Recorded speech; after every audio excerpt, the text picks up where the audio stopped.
Welcome to my another vlog. আমি প্রিয়াঙ্কা হাজির হয়ে গিয়েছি এক ঝুড়ি নতুন গল্প নিয়ে। আজকের গল্পটা কিন্তু ডোডোর পৈতের সেকেন্ড রিচুয়ালস অর্থাৎ গঙ্গা নেমন্তন্ন নিয়ে। তো চলুন শুরু করা যাক।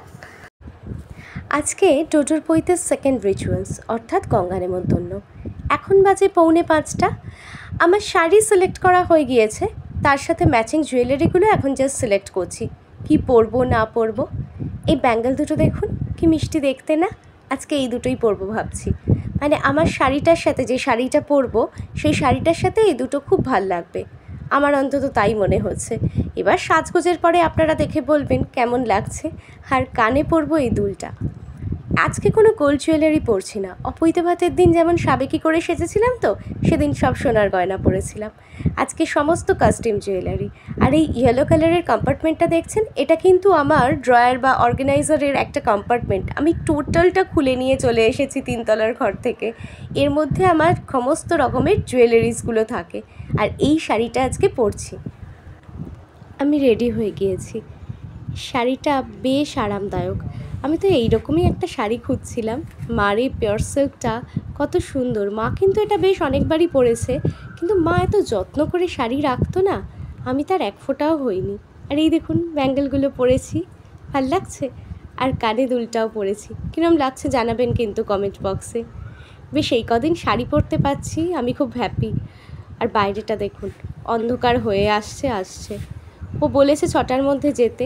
চলুন তাড়াতাড়ি যাওয়া যায়।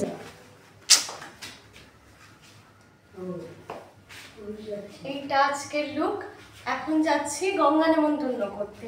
গঙ্গায় যাচ্ছি না, আমরা কাছেই একটা লোকাল পুকুরে যাচ্ছি। লোকজন বিশেষ কেউ নেই, আমার বাড়ির মতোই অবস্থা আমার বান্ধবীরও। তাই জন্য আমি আর ও যাচ্ছি। ও তো মা, ও করলেই হবে। ও জিজ্ঞেস করছিল আমাকে যে কি করতে হবে না করতে হবে। আর আমি আমার মার থেকে এইসব নিয়মকানুন ছোট থেকে দেখে আসছি, শিখেছি। তা আমি বললাম তুই করলেই হবে। এনিওয়েজ এখন যাচ্ছি, আমি আর ও যাবো। আজকেও লেট আমি যথারীতি, কিছু করার নেই। ঝটাপট জুতো পরে, এই জুতোটাই পরি।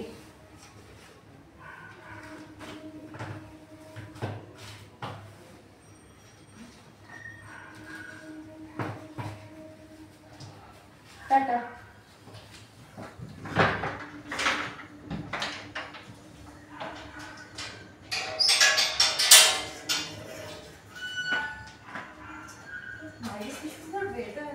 সুন্দর হাওয়া দিচ্ছে, ঠান্ডা ঠান্ডা।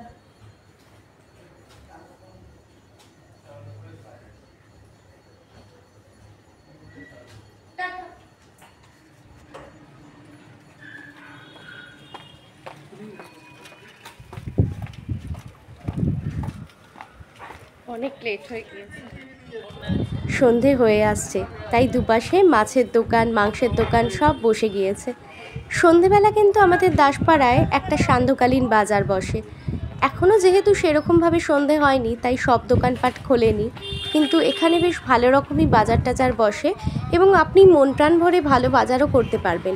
সবচেয়ে ভালো লাগে আমার মাছের দোকানগুলো। জানেন, এই সবজির দোকানটা কিন্তু এর আগে আপনাদের একবার দেখিয়েছিলাম, তবে সন্ধেবেলা সংখ্যাটা বেশি বসে, সকালেও বসে 2-1টা। আর এই সেই রাস্তা, এখন তো বেশ কয়েকদিন এইটাই আমার যাতায়াতের রাস্তা হবে। তাড়াতাড়ি যাওয়া যাক, চলুন, বেশ দেরি হয়ে যাচ্ছে। ওয়েদারটা কিন্তু হঠাৎ করে বেশ সুন্দর হয়ে গিয়েছে জানেন, ঠান্ডা ঠান্ডা, আর কি সুন্দর হাওয়া দিচ্ছে। আর তার মধ্যে পিওর সিল্কটা পরে বেশ আরাম লাগছে। আর আজকের যে ব্লাউজটা পেয়ার করেছি, এটার ব্লাউজ নয় অবভিয়াসলি। তো এটা একটা কটন সিল্কের ওপরে, কটন সিল্ক বা খাদি সিল্ক না, কটন সিল্কের ওপরেই একটা ব্লাউজ। এটা আমি বানিয়েছিলাম। তো এই দুটো পরেই আমার খুব আরাম লাগছে। মানে আজকে খুব সুদিং একটা ওয়েদার হয়ে গিয়েছে। তবে এখন ওর বাড়ি যাচ্ছি ঠিকই, হঠাৎ আমার মনে পড়লো, আরে আমরা তো গঙ্গা নেমন্তন্ন করতে যাব। সেটা তো আর দিনের আলোতে হয় না, আর আকাশে এখনও আলো রয়েছে। আফটার সানসেট মানে সূর্যাস্ত হয়ে যাবে, তারপর সাধারণত একটু অন্ধকার হয়ে এলে করলেই ভালো। ওকে সেটা গিয়ে বলবো, গিয়ে ওকে এটা জানাবো যে এক্ষুনি যাওয়া যাবে না, 7টা নাগাদ আমরা বেরোবো। এবার দেখি গিয়ে ও রেডি হয়েছে কিনা। 6টায় ঢোকার কথা, এখন 6 মিনিট দেরি হয়েছে, বেশি দেরি হয়নি, মানে 6টা 6 বাজে। তো চলুন ঝটাপট ঢুকে পড়ি ওর বাড়ি।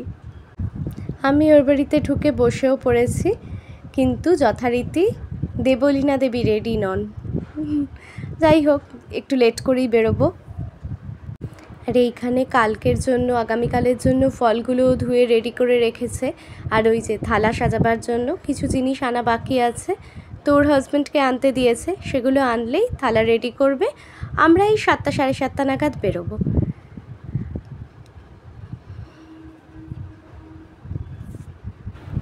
ফাইনালি ও রেডি হয়েছে। কে বলবে ও ডোডোর মা, আমি তো ওকে বলি তুই ডোডোর দিদি, অ্যাকচুয়ালি তো তাই। 7 তারিখ বিয়ে করে নিয়েছিল আর ছটাপট ডোডোবাবুও হয়ে গিয়েছে। যাই হোক, সে ছোটোবেলার কথা এখন তুলে লাভ নেই, কিন্তু ওকে আর ডোডোকে সত্যি দিদি আর ভাই মনে হয়। এখন তিনি সবে রেডি হয়েছেন, তাও পুরো হয়নি এখনও। চুলটা কি করবে বুঝতে পারছে না, এরকমই খোপা রাখবে নাকি অন্য কিছু করবে। কিন্তু এইবার সত্যি দেরি হয়ে যাচ্ছে। ভেবেছিলাম 7টায় বেরোবো, এখন 7:30 বাজে। আমাদের মেয়েদের সাজগোজ করতে তো একটু টাইম লাগবেই, আর তার মধ্যেও ছেলের মা বলে কথা, স্পেশাল কেস বলুন। তাকে তো একটু টাইম দিতেই হবে আমার সাজগোজের জন্য। যাই হোক, ঝটাপট রেডি হয়ে যাব, শুধু ও আর আমি, বিশেষ কেউ নেই। তা আমি বললাম, দেখ তুই তো মা, মানে সধবা হিসেবে আমি ওর সাথে যাচ্ছি, আবার বন্ধু হিসেবেও, আর ও করলেই হবে, আমি অন্তত তাই জানি। বেজোর সংখ্যা তো একজন, ও করবে, কিন্তু একেবারে গঙ্গা নেমন্তন্ন হবে না, তা কি করে হয়। আসলে কিছুই না, আমাদের যে রিচুয়ালসগুলো, এগুলো কিছুটা হচ্ছে সংস্কার আর বাকিটা হচ্ছে আনন্দ, হই হুল্লোড়। এই যদি আজকে 5-6 জন থাকতো, তাহলে কত না আনন্দ হতো, কত হই হই করতে করতে আমরা যেতাম। যাই হোক, ও মনে হয় রেডি হয়ে গেছে, এইবার আমরা বেরোবো। ছেলের মা ইজ ভেরি মাচ এক্সাইটেড। তোর কিন্তু একটা ছেলের বিয়ে ট্রায়াল হয়ে যাচ্ছে পুরো। ব্যাস, ও রেডি হয়ে গিয়েছে, এবার থালাটা সাজিয়ে নেবে, নিলেই আমরা বেরিয়ে যাব। থালার মধ্যে কি কি দেওয়া হয়েছে বলুন তো? পান, সুপুরি, মিষ্টি, প্রদীপটা নেওয়া হয়েছে, তেল আর সিঁদুর, আর সাথে ছুরি। ওই ছুরিটা কেন জানেন? গঙ্গাকে নেমন্তন্ন করার আগে জলটাকে কেটে নিতে হয়। কি জানে এই নিয়মটা কেন? হয়তো লোহা শুদ্ধ করে, তাই জন্য, জানি না। সব কিছুরই হয়তো একটা যুক্তি বা ব্যাখ্যা আছে, আমি তো অত শত জানি না। যেটুকু জানি সেইটুকুই ওকে বললাম। এই যে থালাটা পুরো রেডি হয়ে গিয়ে প্রদীপটা জ্বালানোর পরে কি সুন্দর দেখতে লাগছে। আমি নিজে খুব একটা সংস্কার না মানলেও এই ছোট ছোট জিনিসগুলো খুব ভালো লাগে আমার, ছোট থেকে দেখে আসছি। এইবার আমরা যাত্রা করব। চলুন আপনাদেরকেও আমাদের সাথে নিয়ে যাই, সারাটা রাস্তা গল্প করতে করতে যাই আপনাদের সাথে। হাওয়া দিচ্ছে রে। হ্যাঁ, এত দূর। হ্যাঁ কাকিমা, তুমি জলটা নিয়ে এসো, যে কোনো গ্লাসে, যে কোনো গ্লাস বা ইয়েতেই হবে। পুকুর কোথায় এখানে? ওই যে আমাদের ওইদিকে, তোদের ওইদিকটা অসীমের যাবেই, তাছাড়া তো উপায় নেই এখানে আর পুকুর। এবার নেমে গেলেও কোনো ব্যাপার না, কিন্তু ওই যাত্রাটা ধরে রাখ না, ধরে রাখ।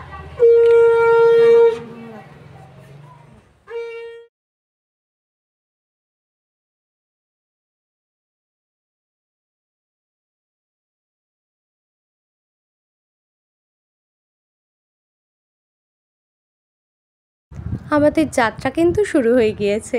আমরা হাসাহাসি করছি, সেই ছোট থেকে আমরা দুজনে একসাথে সব করি, এই কাজটাও দুজন মিলে।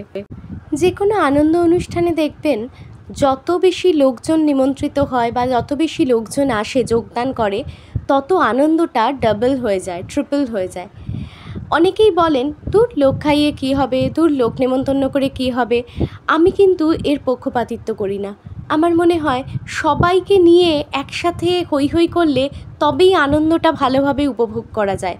এই যে যেমন দেখুন, আমরা দুজন যাচ্ছি, আমরা দুজন ছোটোবেলার বন্ধু, খুব হাসাহাসি করছি, মজা করছি, করতে করতে যাচ্ছি, কিন্তু দুজনেই একটা কথা বলছি, আরও 2-1 জন এলে বেশ ভালো হতো। কেন বলছি? কারণ যত বেশি লোকের সমাগম, তত বেশি কথাবার্তা, তত বেশি হইচই, তত হাসাহাসি। আর এইগুলো তো স্মৃতি হয়ে থেকে যাবে বলুন। এই ছোট্ট ছোট্ট গঙ্গা নেমন্তন্ন, জল সইতে যাওয়া, এই ধরনের অনুষ্ঠানগুলো বা রিচুয়ালসগুলো। তো তখন যদি খুব হইচই হতো বা খুব হইচই হয়, সেইটা মনে থেকে যায়। আর আমরা যতবার সেই স্মৃতিটা মনে করব, ততবার মনটা আনন্দে ভরে উঠবে। যাই হোক, যেটা হয়নি সেটা নিয়ে আর ভেবে লাভ নেই। তবে আমরা দুজনে খুব একটা কম মজা করছি এমনটা নয়। আর আপনাদের সাথে গল্প করতে করতে পুকুরটার কাছে চলেও এসেছি। এই যে এই পুকুরটা দেখছেন সামনে, এখানেই গঙ্গা নেমন্তন্ন করা হবে। তবে পুকুরটার চারধারটা বড় অন্ধকার, জানেন। কতটা কি ভিডিও ক্যাপচার করতে পারবো জানি না, খুব একটা ভালো কিছু উঠবে বলে মনে হচ্ছে না। আপনাদের সঙ্গে ভালো করে এই গঙ্গা নেমন্তন্ন রিচুয়ালসটা শেয়ার করতে পারছি না, কারণ চারধারটা দেখছেন তো বড় অন্ধকার, আর মোবাইলের ফ্ল্যাশটাও অন হচ্ছে না। সেক্ষেত্রে প্রদীপের আলোয় যতটুকু আলো দেখা যাচ্ছে, ও যে কাটছে এবার ছুরি দিয়ে, সেটা ভালো করে বোঝাই যাচ্ছে না। ইচ্ছে ছিল পুরোটা তুলে ধরার, কিন্তু সেটা হলো না। দুর্ভাগ্যের বিষয়, পুকুর ধারটা বড় অন্ধকার। যাই হোক, কিন্তু এই অন্ধকার পুকুরের ওপরে প্রদীপের আলোটা কি সুন্দর লাগছে দেখুন। আমার হাতে অনেক জিনিসপত্র বলে ভালো করে ক্যাপচার করতে পারছি না সিনটা, কিন্তু চারধারটা বেশ ভালো লাগছে। চারধারটা অন্ধকার, আর মাঝখানে আমরা দুজন, আর আমাদের হাতে এরকম একটা প্রদীপ জ্বলছে। তো চলুন এবার ফেরা যাক, কাজ হয়ে গিয়েছে। এবার আমরা বাড়ির দিকে রওনা দেব।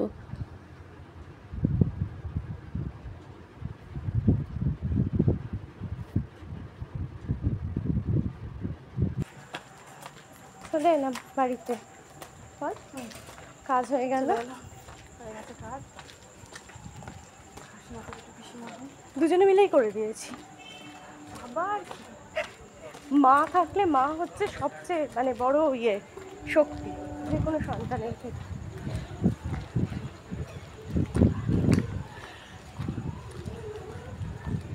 তারপর সুপুরিটা দিলাম, পাতাটা কিন্তু ভাসছে, তার উপরে সুপুরিটা দিলাম ছিল দুটো, একটা মিষ্টি দিলাম, তারপর আবার একটা মিষ্টি দিলাম। তখন ওই অতটা ওয়েট নিয়েও তাও ভাসছে। আস্তে করে যে জলটা মানে ওর ভিতরে দিইনি, পাশে এরকম দেবো, তখনই পানের ওটা মানে কিছু তোমরা মনে যাবে ভেতর থেকে তো এরকম ভাজ করে এরকম নিল মনে হবে টুকটুকু, এরকম পানের কথাটা এরকম হয় টুকুস করে ঢুকে মানে যেন গ্রহণ করলো। কালকে তো নেড়ুমুন্ডি হয়ে যাবি। কালকে নেড়ুমুন্ডি হব, কিন্তু কিছু ফিলিংস না আলাদাই। কিরম ফিলিংস হচ্ছে শুনি। ফিলিংস না একটা মানে ভগবানের সাথে কানেক্ট হব না। হ্যাঁ, সেটা একটা আলাদাই ফিলিং। সেটাকে আর কেউ আমি তোর বাড়িতে দেখ। আর এইটাকে ডোডো তোমার পাশে, আমার সবচেয়ে প্রিয় বন্ধু। ফোন থেকে মাথা তুলে বলো, দুজনেই ফোন থেকে মাথা তোলো। প্রিয় বন্ধু। তাই কি নাম বন্ধুর? আদিত্য মণ্ডল। আদিত্য মণ্ডল, বাহ। সেম সেকশন, সেম ক্লাস তো, সেম সেকশন নয়। এখনো আমাদের সবাই বই খাতা। ও আরে ভাই আচ্ছা আমাকে আচ্ছা। আরে ভাই আমাকে এখান থেকে বাঁচা, আমি তো আমাদের ক্লাস 6 এ হ্যাঁ। এখন কালকে তো ফার্স্ট স্কুল, আমি তো যেতে পারবো না। আচ্ছা। জন্য কালকে আমার আদিত্য আমার ডায়েরিটা নিয়ে যাবে, মানে আমার আদিত্যর সাথেই সেকশন। তোমার আদিত্য ডায়েরিটা নিয়ে তোমার আদিত্যর সাথেই তোমার সেকশন হবে। আর ডোডো তুই পেছনের দেয়ালে এসে কি করে রেখেছিস? হয়ে যাবে তখন মনে আসছে। পেছনের দেয়ালে এগুলো কি? হ্যাঁ, ওটা আমি এমনি করেছি। আমি ছোট ছিলাম না, ও ছোট ছিলি তখন? আমি তো শুনলাম মার কাছে এখনো করছে। এখন অনেকটা বড় হয়ে গেছে তো, বিয়ে থার সময় বিয়েটা দিচ্ছি। এখন অনেকটা বড় আমাকে হয়ে তোর বাড়ি থেকে বের করা, আমি তোর বাড়িতে আজকে এই আমি বলছি যে যা সোনার দাম বাড়ছে, তো তোর বউয়ের জন্য এখন থেকে গয়নাগাটি করিয়ে রাখতে হবে। ডোডো কি খুশি, ডোডো লজ্জাতেই গড়িয়ে গেল। আচ্ছা তুমি যে কি বলে না, বাবা আমি যে কি চেন না বালা, আমি জানি না। আমি সবচেয়ে পাওয়ারফুল হয়ে গেছি, আমি সবচেয়ে পাওয়ারফুল হয়ে গেছি। এক্সাইটেড ভীষণ। তুই কোথায় দে ফোন করে একটু দে। আরে না, তুমি তো বেরালে ঢুকতে পারবে সব হলো, কিন্তু ওই জায়গায় গিয়ে ফ্ল্যাশটা অন হলো। হ্যাঁ, ওই ফ্ল্যাশটা হলো, পুরোটা কাজটা ভীষণ সুন্দর নির্বিঘ্নে হলো। ফ্ল্যাশটা অন হলে ফ্ল্যাশটা অন হলো না। কেন? কোনো ফ্ল্যাশটা অন হলো না। ফ্ল্যাশটা অন হলো। দেখ এখন কিন্তু ফ্ল্যাশটা সাইন দেখাচ্ছে সব ঠিক আছে। আরে বাহ, এটা আমার নতুন স্কিন, এটা আমি। আমি তাহলে আজকে বেরোলাম, টাটা। কালকে টাইম মতো কালকে তুই সকালে দধিমঙ্গল যখন হবে ফোন করে দিবি, ঠিক আছে? তারপর খাওয়া দাওয়া। 8টার মধ্যে তো মানে আচ্ছা আরেকটা আমি ইদার ওইখানেই দাঁড়াবো গলির মোড়ে, যদি ওপাশ দিয়ে যায়, আর না হলে যেটা হবে ভাই বলে দিবি, যদি ওটাই হয় ওই ওয়েটা হয় তাহলে ওখানে হ্যাঁ দাঁড়াবো। ওখানে দাঁড়াস না, দিদি গাড়িটা এদিকে ঘুরিয়ে নিয়ে যাবো, তুলে নেবো, ঠিক আছে? ঠিক আছে, টাটা। তো চলুন আমিও বাড়ি ঢুকি, আর আজকের ভ্লগটা এখানেই শেষ করছি। আবার দেখা হবে নতুন একটা ভ্লগে, অবশ্যই ডোডোর পৈতের পার্ট 3 নিয়ে। অর্থাৎ আজকে আমি এখন কিছু কেনাকাটা করব, সেগুলোও আপনাদের সঙ্গে পরের ভ্লগে শেয়ার করব, আর শেয়ার করব ওর পুরো পৈতের রিচুয়ালসগুলো। তো চলুন আজকের মতো টাটা, সবাই খুব ভালো থাকবেন, চ্যানেলটাকে সাবস্ক্রাইব করবেন, লাইক করবেন, কমেন্টস করবেন, আর একটু শেয়ার করবেন, তাহলেই তো আমার আরও ভ্লগ বানাতে ভালো লাগবে বলুন। আর ভিডিওগুলো কেমন লাগছে বলবেন। সবাই খুব খুব খুব ভালো থাকবেন, টাটা, গুড নাইট।